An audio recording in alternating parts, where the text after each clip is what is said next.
Bloger bo'lish mezza. Koreyada agar bloger bo'lsangiz, sizga har xil koreyskiy kosmetikalarni brendi sizga mahsulotlarni jo'natishni xohlar ekan. Menga ham podarka keldi, qaranglar. Chiroyli qilib o'rab jo'natib yuborishibdi. Endi buni ochib ko'ramiz. Buni ichida set adashmasam, bizni mahsulotlarimizni ishlatib ko'ring deb jo'natib yuborishgan. Shunga ochib ko'ramiz, qanaqa mahsulotlar ekan. Men bu kompaniyani internetdan qidirib ko'rdim. Mahsulotlari qanchaligiga qiziqqanim uchun dahshat qimmat ekan, boru dahshat qimmat. Ochib ko'ramiz. Bu setni men internetda qanchaga ko'rdim aytaymi? 100 ming wonga ko'rdim. Почти 100 ming won. 3 ta ekan ichida.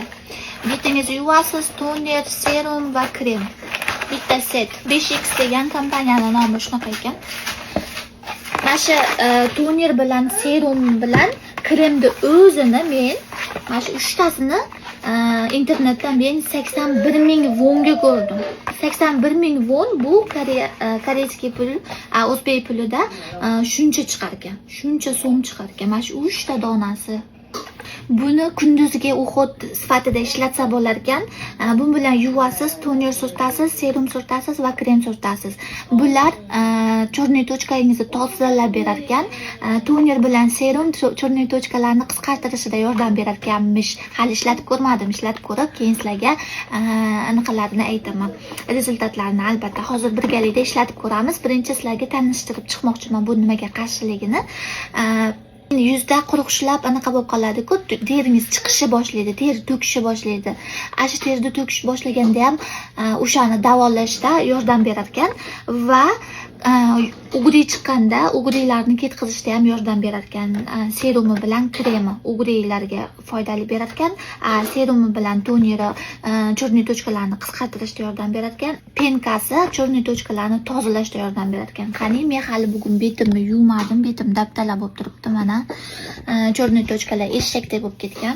Shuning uchun qani buni sinab ishlatib ko'ramiz. Ketdik. Mana o'zimdan shotkalarni qaranglar.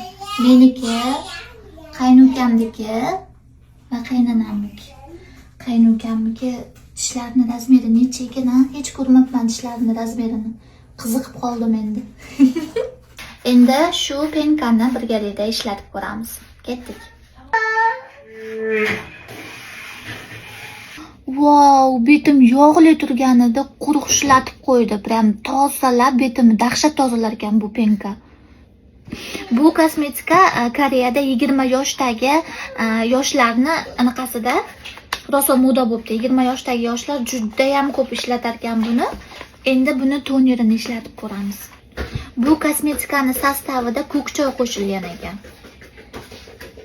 To'yni ishlab ko'ramiz. Ko'k choyda hidi kelyapti.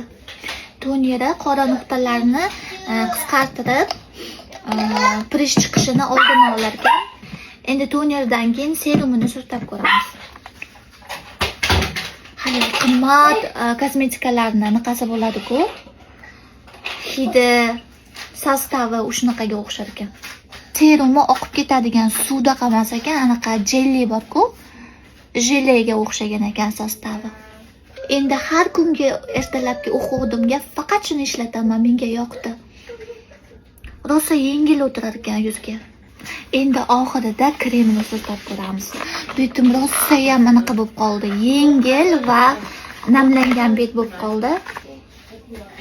Men ko'p koreyskiy kosmetikalarni ishlatib ko'rganman. Ko'pini ishlatganimda, surtaganimdan keyin betimda qanaqadir achishib, qanaqadir g'alati bo'lgandi, lekin har bittasini surtab chiqqanimda bitta ham unaqa narsa bo'lmadi, lekin yuzga rostdan ham yaxshi o'tirar ekan. Yuzimga mos keldi deb o'ylayman.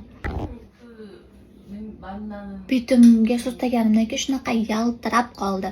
Agar kim Koreyani har xil brendlariga qiziqsa, menga obuna bo'lishni unutmang. Koreyani har xil brenddagi kosmetikalarni ishlatib ko'rib, sizlarga rezultatini aytaman. Bye.